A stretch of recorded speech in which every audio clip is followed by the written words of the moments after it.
tidak boleh kita mengkayak-kayakkan ada najis. Karena ilmu agama, ilmu suci, ilmu najis itu ilmu pasti, bukan ilmu meragukan. Makanya di dalam kaidah fikih disebutkan wal aslu fil miyahi wathiyabi wal makani taharah. Hukum asal pada air, pada pakaian dan tempat adalah kesucian. Tidak boleh kita memvonis sebuah air, sebuah tempat pakaian atau sebuah tempat najis kecuali kita telah memastikan dia najis.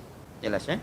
Bagaimana pasti ya? Dengan baunya, dengan nampak zatnya. Makanya salah satu dari kaidah fikih yang sangat bermanfaat, ya dengan kaidah tersebut akan terangkat was-was yang menimpa sebagian orang. Yang suka was-was, setiap mau sholat, kayak najis ini. Sholat sana kayak najis, kayak sana kayak najis, akhirnya pulang ke rumah nggak jadi sholat. Ya, ini dibunuh oleh was-wasnya. Maka kita sholat selama kita nggak melihat ada najis, hukum asal tidak ada najis. Ya. Kecuali ada indikasi yang sangat kuat. Kamar mandi memang sumber najis. Al-yaqinu la yazulu bisyak. Sesuatu yang udah pasti tidak boleh digagalkan.